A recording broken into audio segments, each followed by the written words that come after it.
Hier hat man wirklich seinen Garten einfach zu Hause. Es ist groß, es ist super handlich, wenn man eben einfach aus einmal Sprossen ziehen sich fast eine ganze Woche, je nachdem wie viele eben mitessen, davon ernähren kann. Also es ist einfach wirklich, wirklich genial. Ja.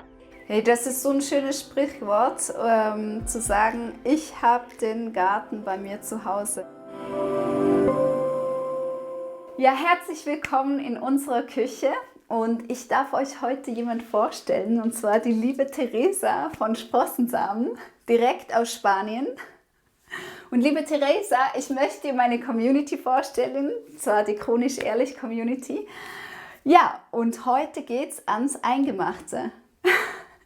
Und zwar habt ihr mir mega tolle Sachen geschickt, um Sprossen zu züchten. Und das ist etwas, was ich schon lange mal lernen wollte und ich es bisher nicht gemacht habe. Ich habe nämlich immer Sprossen gekauft und damit ist jetzt Schluss. Sehr gut. Ja, hallo auch von meiner Seite zusammen. Richtig schön, dass wir uns heute hier zusammenfinden. Und jetzt schauen wir einfach mal, vielleicht erstmal, was du eigentlich so bekommen hast, dass wir erstmal einen Überblick haben, mit was wir eigentlich hier zu tun haben. Genau, und zwar habt ihr mir 6 Packungen Sprossen geschickt. Einmal Buchweizen, Berglinsen Bio, Würzmix, Boxhornklee, Rotklee und Rettich Violett. Also das klingt ja schon mal super lecker und ich weiß, ihr macht natürlich alles Bio und es kommt auch alles aus der Schweiz, wenn ich das richtig verstanden habe. Ja, also die Gläser, also wir sind ein Schweizer Unternehmen, aber die Samen kommen hauptsächlich aus Italien tatsächlich, weil die Schweiz einfach keine Samen anbaut, die sich fürs Sprossenziehen eignen, zumindest nicht in der Vielfalt, wie wir sie zum Beispiel in Spanien finden. Aber das sind auch, also wir kennen alle unsere Bauern, die vor Ort da anbauen und auch die Samen. Man kann halt nicht jeden Samen nehmen und zu einem Spross ziehen sozusagen, also da gibt es schon einen Unterschied. Vielleicht können wir da später nochmal drauf eingehen. Genau, und da schauen wir also schon, dass die Samen einfach passen, dass die fürs Sprossenziehen super geeignet sind, dass die biologisch angebaut sind und dass die halt auch diese, ja, die Charakteristika haben, dass das halt möglichst zum Beispiel die Wildform ist. Ne? Also das sind keine hochgezüchteten, was weiß ich, Samen oder genetisch manipuliert, sondern die sind ganz, ganz nah an der Natur, ganz nah an der ursprünglichen Form und eignen sich eben hervorragend, um daraus Sprossen zu ziehen. Und die werden auch immer geprüft, also da gibt es mikrobiotische Untersuchungen und mikrobielle Zungenbrecher Untersuchungen. Jedes Mal, wenn wir eine neue Charge bekommen, sozusagen, werden die wirklich untersucht, dass da keine Pestizide dran sind, keine Bakterien, sondern dass es wirklich ganz reine Samen sind. Also da kann man sich drauf verlassen. Das ist super, super wichtig. Ja, mega. Hey, und dann habt ihr mir noch so 2 wunderschöne Gläser geschickt. Einmal ein großes und einmal ein kleines. Und ich gehe mal davon aus, dass die da hier reingehören, oder? Genau, ja. Also die Sprossen, die man kann auch einige kennen, dass sozusagen die aus dem Kindergarten noch so die Kresse anzuziehen auf Watte oder so. Das kennen ganz viele. Ist ganz super, das funktioniert alles prima. Wenn man das jetzt im größeren Stil machen will und auch die ganze Family mit frischen Sprossen sozusagen da unterstützen möchte, dann macht das schon Sinn, einfach große Gläser zu benutzen. Und genau, also das große Glas, ich habe ja auch gerade eins vor mir, das sind 3,1 Liter, also das ist wirklich, wirklich groß, wenn ich das mal so neben mich halte. Ja. Und das kleine sind 1700 Milliliter, also 1,7 Liter. Da passt richtig was rein. Es gibt noch andere Gläser auf dem Markt, aber das ist einfach kein Vergleich. Ne? Also hier hat man wirklich seinen Garten einfach zu Hause. Es ist groß, es ist super handlich, wenn man eben einfach aus einmal Sprossen ziehen sich fast eine ganze Woche, je nachdem wie viele eben mitessen, davon ernähren kann. Also es ist einfach wirklich, wirklich genial. Ja. Hey, das ist so ein schönes Sprichwort, zu sagen, ich habe den Garten bei mir zu Hause, weil das ist auch wirklich so ein Wunsch, dass die Salate, Früchte und Gemüse, alles, was wir so zu uns nehmen, haben oft so einen weiten Weg hinter sich. Und heute darf ich jetzt mit dir den ersten Schritt anschauen und wir werden die nächsten Tage immer die Folgeschritte anschauen. Was macht man bei welchem Schritt? Was bedeutet das für den Samen? Was braucht er, damit er am Schluss eben zu diesem leckeren Nahrungsmittel wird? Genau. Ja, also das ist wirklich, im Prinzip ist Sprossenziehen super einfach. Es gibt wirklich nur ein paar kleine Sachen, die man beachten darf und auch wirklich sollte, damit das ein sicheres Nahrungsmittel wird und vor allem dann auch ein super vitales Lebensmittel, was euch auch die Lebenskraft schenkt. Und da sie eben roh sind, ne, und so vitalstoffreich und so ja, vital und lebendig, und sind sie halt auch anfälliger, wenn man sie nicht richtig kultiviert, sage ich mal. Und damit habt ihr aber mit den Gläsern auf jeden Fall schon mal das erste, ja, den ersten super Punkt sozusagen, weil Sprossen brauchen Platz. Also die mögen ihr eigenes kleines Mikroklima. Das wirst du, Priscilla, in den nächsten Tagen merken. Wenn die Sprossen dann größer werden, dann wird es auch im Glas richtig warm, wenn du dann reinfällst sozusagen. Also es ist genial, was diese kleinen Wunder da eigentlich vollbringen, und die brauchen eben Platz und Luft zum Atmen, und deswegen auch der Sieb. Also falls du es vor dir auch siehst, ne? Hier ist ja das Siebli dazu, was man dann auf das Glas draufsetzt. Gucken wir uns nochmal an. Ja. Genau, du kannst es aufschrauben. Und bei unseren Gläsern ist es halt so, dass wir wirklich auf Nachhaltigkeit achten. Ne? Der Marco, unser Gründer, der sich das alles ausgedacht hat, der hat halt auch gesagt, hey, ich habe irgendwie keine Lust, Plastik zu verwenden und auch kein Gummi im Deckel und nichts, und hat das wirklich so erfunden, dass das genau passt, dass man sozusagen dieses Edelstahl-Sieb hat. Da passt die Größe genau so, dass da sozusagen auch die kleinsten Samen, die wir haben, nicht durchfallen. Und dann den Deckel, das Gewinde, und dann ist das Gewinde genauso aufschraubfähig, ohne irgendeine Gummimasse oder so noch dazwischen. Das ist uns halt super wichtig gewesen, weil die Sprossen ja auch mit jedem Material in Kontakt kommen. Ne, und auch bei Plastik sieht man, also jeder kennt das, oder die meisten kennen das mittlerweile von Plastikflaschen, dass man ja sieht und auch schmeckt, dass das Plastik dünner wird, ne, und das Wasser irgendwann nach Plastik schmeckt. Ich möchte ehrlich gesagt keine Sprossen wo drin ziehen, wo sie eben täglich mit Plastik in Verbindung sind, und auch wenn es eben auf dem Sieb ist. Und von daher ist das also eine super gesunde und halt nachhaltigere Lösung mit dem Edelstahl. Ja, und es sieht auch mega schön aus. Also das Design vom Glas ist auch wirklich gelungen. Ja, danke. Ja, ich mag es auch total, total gern. Also es ist edel und es ist groß und es passt überall hin. Also manche sagen, ja, ich habe irgendwie keinen Platz, aber es ist wirklich so viel wie 2 Tassen. Also es ist schräg nach oben, das nimmt eigentlich überhaupt keinen Platz weg und passt auf jede Fensterbank. Ja, ich denke, wenn es in unsere 2 Quadratmeter Küche passt, dann passt es überall hin. Da seid ihr eigentlich der beste Test hier. Genau. Ja, super. Das heißt, gehen wir ans Aussuchen? Ja, also wir können ja mal durchgehen. Genau, ich habe hier auch verschiedene Samen noch bei mir stehen, aber wir können ja einfach mal mit denen anfangen, die wir dir geschickt haben. Und was halt ganz spannend war, ist einfach zu gucken, wie suche ich eigentlich aus, welche Sprossen ich jetzt anziehe. Ne? Die Profis, die kennen sich dann schon aus, aber wenn jetzt jemand ganz neu dabei ist oder auch wie ihr das erste Mal selbst Sprossen zieht, kann man sich halt überlegen, wie viele sind wir? Das wäre die erste Frage. Also wie viele Menschen möchte ich davon ernähren? Und ich meine, ihr seid ja 2 plus eure 2 Kiddies, ne? Das heißt, es macht schon Sinn, mindestens ein großes Glas zu haben, auch zu Beginn. Ja. Weil die sind dann einfach auch schnell aufgegessen. Ne? Von daher, auf Dauer macht es auch Sinn, mehrere Gläser zu haben. Wir füllen jetzt auch 2 und die werdet ihr auf jeden Fall gut essen. Dann ist die zweite Frage, wie lange möchte ich eigentlich warten? Weil es gibt Sprossen, also zum Beispiel der Buchweizen und der Boxhornklee, die brauchen nur so 2 bis 3 Tage wirklich Keimzeit, und dann könnt ihr die schon essen. Und andere, wie der Rotklee zum Beispiel, das sind so 5 bis 7 Tage. Also ich würde sagen, wir könnten einfach mal schauen, dass wir entweder ein Boxhornklee oder ein Buchweizen, kannst du dir mal in die Hand nehmen und mal gucken, was dich so intuitiv anspricht.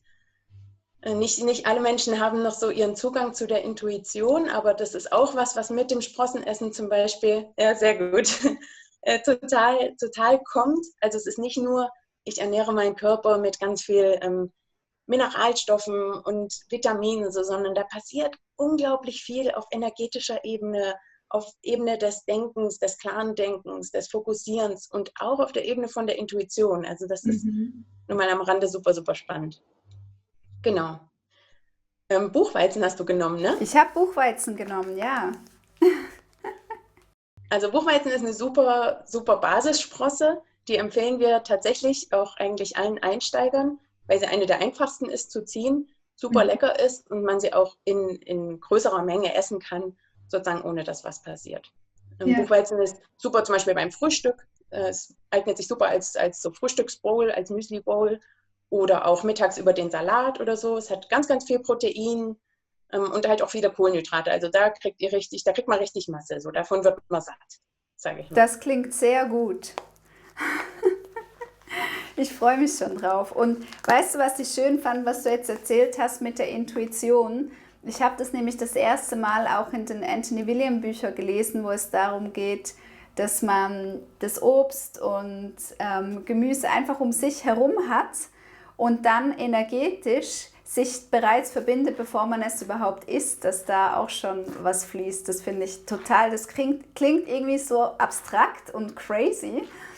Aber es ist auch schön, wenn man so bedenkt, dass alles, was lebt, dass wir einfach nebeneinander leben und das Beste füreinander wollen. Und ja, mal schauen, was die Buchweizen für mich wollen.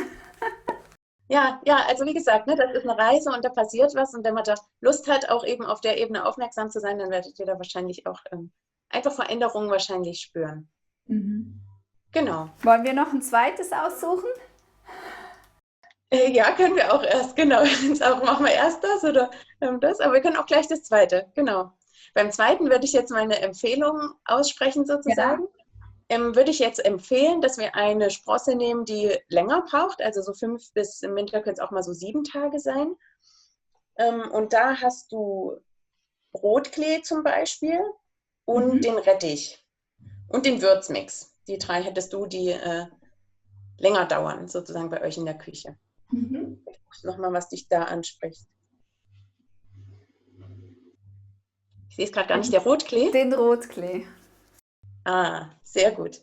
Ja, gute Wahl. Rotklee ist eine wunderschöne Sprosse. Also die ist sehr, sehr dekorativ, wird richtig groß. Also die haben lange, lange Sprossen im Endeffekt. Ist eine grüne Sprosse und ist eine super Frauensprosse. Weil die hilft, die Hormone in Balance zu bringen. Die hat also so die Isoflavone, ne, das sind ja so ähnlich, es sind sekundäre Pflanzenstoffe im Prinzip und haben im Körper eine ähnliche Wirkung wie das Östrogen. Wow. Und das heißt, genau, gibt es auch zum Beispiel im Soja, ist das den meisten bekannt. Das Soja hat auch Isoflavone. Und im Rotklee eben zum Beispiel auch. In Mungobohnen haben wir die auch. Also es gibt mehrere Sprossen, aber Rotklee ist so eine der Spitzenreiter. Ist auch für Männer super, also überhaupt kein Ding. Ne? Bringt auch die Männer ein bisschen mehr so in ihre Balance und in ihre Weiblichkeit manchmal. Und hilft vor allem auch Frauen in den Wechseljahren oder bei Menstruationsbeschwerden und so weiter, ist die auch prima. Oder halt einfach sozusagen, um in unserem Frausein in den Flow zu kommen. Wow. Also es ist wirklich eine sehr, sehr schöne Sprosse. Ja, die ist mild, relativ mild im Geschmack, so ein bisschen bitter. Also für die Kinder muss man gucken, ist als Anfangssprosse manchmal, kommt drauf an, was die Kinder vorher gewöhnt sind sozusagen. Durch diesen bitteren Geschmack mögen sie es pur, manchmal nicht ganz so sehr. Da ist so ein Alfalfa besser zum Beispiel oder Buchweizen, also das ist auch prima für die Kinder. Bei Rotklee müsst ihr gucken. Kann man es ansonsten gut untermischen oder mit mixen oder so, dann geht das auch. Machen wir. Und jetzt ist auch schon in der Entscheidungsphase dann, wenn du sagst, Rotklee, das werden eher große Sprossen, dass man sagt, die kommen ins große Glas und Buchweizen dann eher ins kleine? Das kann man überlegen. Also ich würde tatsächlich sagen, weil bei Buchweizen isst man mehr Masse. Buchweizen mache ich eigentlich gerne ins große Glas. Das hält sich auch eine ganze Weile. Und dann wäre sozusagen das große Glas gleich nach 2, 3 Tagen schon wieder frei für die nächsten. Und dann kann man da zum Beispiel einen Detox-Mix reinmachen oder so, der auch sehr mild ist, auch Platz braucht. Und einen Rotklee kann man auch gut in das kleine Glas machen. Vor allem, weil es vielleicht für die Kinder dann auch der Detox-Mix die bessere Wahl ist. Also ich würde in das große Glas dir empfehlen, Buchweizen zu machen. Okay, machen wir das. Du, Detox-Mix, das klingt auch gut. Das bestelle ich dann beim nächsten Mal. Detox, ja, ihr habt ja den Würz, Entschuldigung. Also beide brauchen Platz und beide werden groß. Ja, super. Ja gut, liebe Theresa, du sagst mir, was ich machen soll und du bist also das Hirn jetzt und ich bin die Hände. Du bist die Hände. Sehr gut. Also, Priscilla, dann öffne doch mal die Tüte vom Buchweizen. Wird gemacht. Die Gläser sind einmal gespült, ne? Ihr habt die ja neu bekommen, aber habt die einmal durchgespült? Gespült, ja. Genau. Also die kommen natürlich vom Lager. Wir spülen die jetzt nicht nochmal vorher, deswegen einfach einmal mit klarem Wasser durchspülen und dann sind die auch total bereit. Habe ich gemacht, super. Sehr gut. Jetzt, wie viele Sprossen mache ich eigentlich da rein? Bei Buchweizen könnt ihr das so wirklich Pi mal Daumen machen. Ihr seid jetzt mehrere, die den essen, das heißt, du kannst da wirklich so ein Drittel des Glases, so ein Viertel bis ein Drittel des Glases damit füllen. Das ist so ungefähr eine halbe Packung vom Buchweizen. Damit kommt man dann weit, aber das ist ja auch der Sinn, dass ihr sozusagen nicht jeden Tag neue ansetzen müsst, sondern dass das eine Weile hält. Ja. Genau, ja, kann sogar noch ein bisschen mehr rein. Ja, prima. Genau. Buchweizen nimmt viel Wasser auf. Ja. Genau, da wird es auf jeden Fall gut voll. Vielleicht können wir jetzt danach dann mit beiden Gläsern zum Wasser gehen. Ich glaube, das macht mehr Sinn. Vom Rotklee kannst du mal schauen, da haben wir es auch immer hinten drauf stehen. Also auch beim Buchweizen steht immer hinten drauf, ne, wie viele auf der Packung hinten drauf, wie viele Esslöffel wir euch empfehlen. 2 gehäufte Esslöffel. Einweichen 10 Stunden, spülen morgens und abends. Keimdauer 5 bis 6 Tage. Ah, super, ja, da stehen alle Angaben. Das ist für das große Glas die Angabe, also steht meistens auch dabei, für das Glas 3100 Milliliter. Für das kleine halt dementsprechend ein bisschen weniger. Also ne, einfach 1,5 Esslöffel bis 2 gestrichene Esslöffel, so Pi mal Daumen. Genau, da kannst du wirklich einfach mit dem Löffel, das mache ich auch. Also das mache ich wirklich auch nach Jahren noch mit dem Löffel, weil das ist einfach die beste Messeinheit, sage ich mal. Ja. Genau. Und das war es auch schon. Und jetzt beginnt das Wunder im Glas. Denn jetzt geht es daran, entweder filtriertes Wasser oder wenn ihr gutes Leitungswasser habt. In der Schweiz geht es meistens beim Leitungswasser. Dann könnt ihr einfach das mit Leitungswasser jetzt füllen und so, dass so die Samen gut bedeckt sind und so ein paar Finger breit drüber. Also beim Buchweizen kannst du fast doppelt so viel Wasser reinmachen, wie du Samen hast, weil der viel Wasser aufnimmt. Ja. Kannst du fast die Hälfte des Glases füllen. Beim Rotklee reicht weniger. Also beim Rotklee so, dass sie gerade bedeckt sind. Dass sie bedeckt sind und so 2 Finger breit drüber ungefähr. Okay.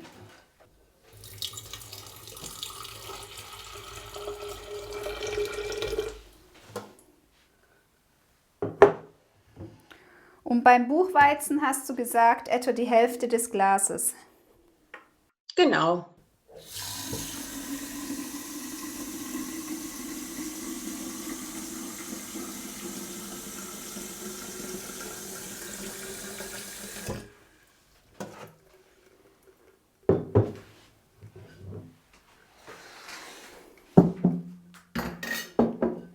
Soll ich es dir zeigen? Ja, also das reicht dicke, da kann man auch etwas weniger nehmen, aber wie gesagt, ne, experimentiert mal damit, perfekt. Ja. Und dann seht ihr auch, wie viel Wasser das aufnimmt. Manche sagen, die Samen ertränken so ein bisschen, wenn man zu viel Wasser reinmacht. Habe ich noch überhaupt nicht erlebt. Also ich habe auch experimentiert und geguckt, was ist eigentlich, wenn ich das Gas ganz voll mache. Wenn man die Sprossen jetzt mal vergisst und sie vielleicht, weiß ich nicht, 24 Stunden einweichen lässt, dann merkt man das schon manchmal, dass sie vielleicht nicht die Qualität haben, wie wenn du es eben nur 8 Stunden einweichen lässt. Aber die Wassermenge ist nach unserer Erfahrung her gar nicht so entscheidend. Okay, dann habe ich eine Frage. Da schwimmen jetzt noch ein paar auf der Wasseroberfläche. Soll man die runterdrücken oder schwimmen lassen? Ich nehme meistens den Stiel von dem Löffel, also sozusagen die Rückseite vom Löffel, und drehe einfach das Wasser einmal, die nach unten gehen sozusagen, dass die sich vollsaugen. Wenn da ein paar oben schwimmen bleiben, ist auch nicht schlimm. Manche saugen sich dann noch voll, aber so sind sie sozusagen mit bedeckt. Und mit dem Stiel bleiben sie einfach weniger kleben. Clever. Theresa, deswegen bist du das Hirn. So gut.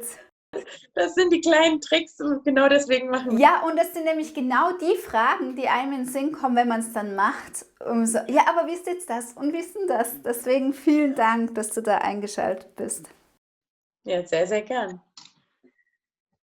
Genau, jetzt nimmst du deinen Deckel und hast bei dem Sieb 2 Seiten sozusagen. Also du hast so eine Bauchseite nach oben und auf der einen geht der Bauch so ein bisschen nach unten. Du legst es so rum aufs Glas, kannst du einfach mal probieren, dass die Bauchseite nach oben zeigt.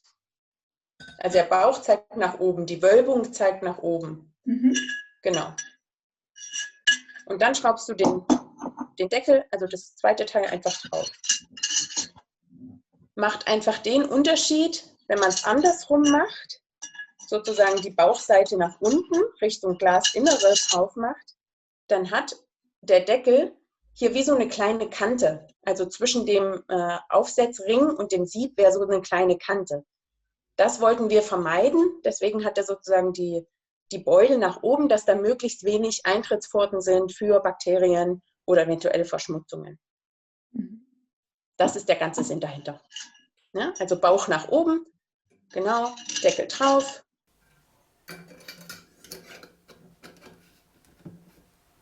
Und fertig. Und damit ist eigentlich der erste Teil auch schon getan. Jetzt heißt es circa 8 Stunden, wenn es 10 sind, also entweder über Tag und ihr geht derweil arbeiten oder über Nacht einweichen lassen. Auf 1-2 Stunden kommt es da jetzt nicht drauf an. Buchweizen könnte man sogar auch noch weniger Stunden einweichen lassen. Wenn es jetzt mal schnell gehen muss, da reichen auch 2-3 Stunden, dann ist er sozusagen auch schon aktiviert. Der Rest der Samen wirklich so um die 8 Stunden. Ja, wir machen das ziemlich praxisgetreu, weil ich stelle mir da jetzt auch nicht einen Wecker und das ist, wie gesagt, gar nicht so entscheidend. Also entscheidend ist, dass ihr es macht, dass sozusagen der Same jetzt mit dem Wasser und der Sonne und so weiter zum Leben erweckt wird. Und was jetzt passiert, ist halt, dass der Samen sich einfach um 70-80% steigert, was den Wassergehalt angeht. Das heißt, die saugen sich richtig voll. Und das ist der Sinn. Und dann geht's los.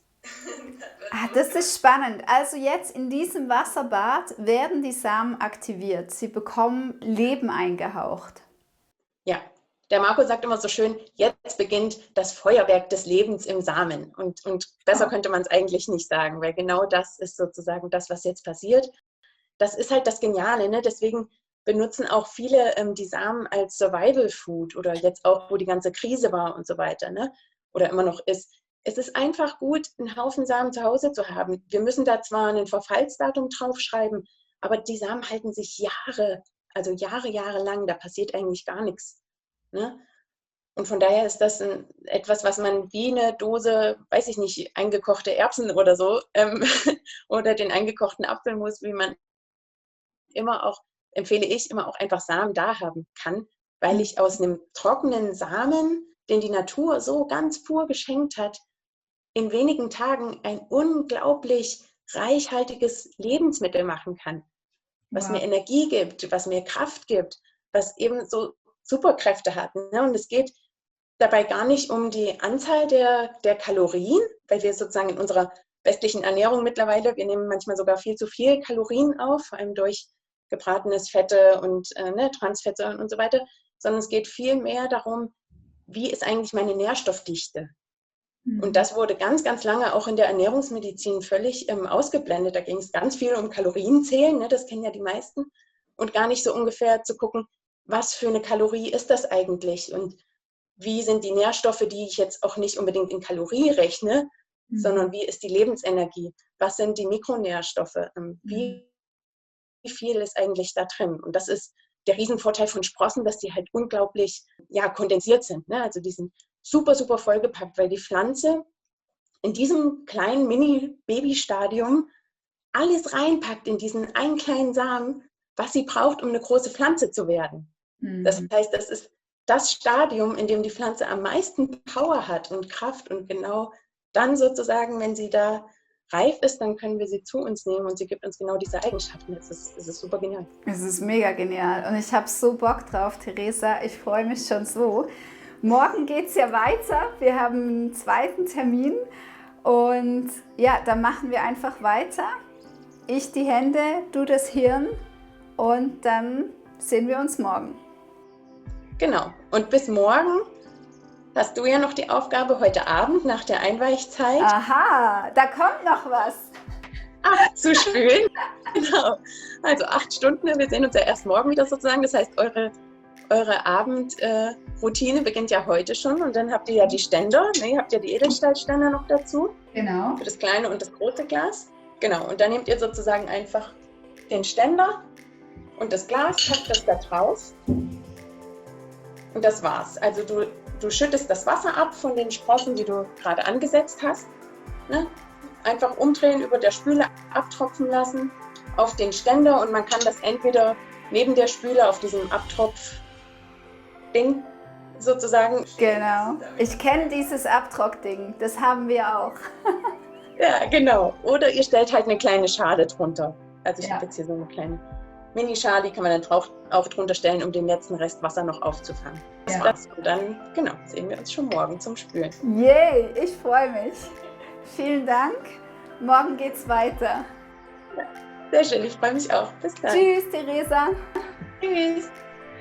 Ja, das war der erste Teil des Sprossensamens ansetzen und beim nächsten Video, im zweiten Teil, werden wir die Sprossensamen spülen. Ich freue mich, wenn ihr weiterhin dabei seid. Ich freue mich über ein Like, kommentiert gerne und bis zum nächsten Mal. Ciao!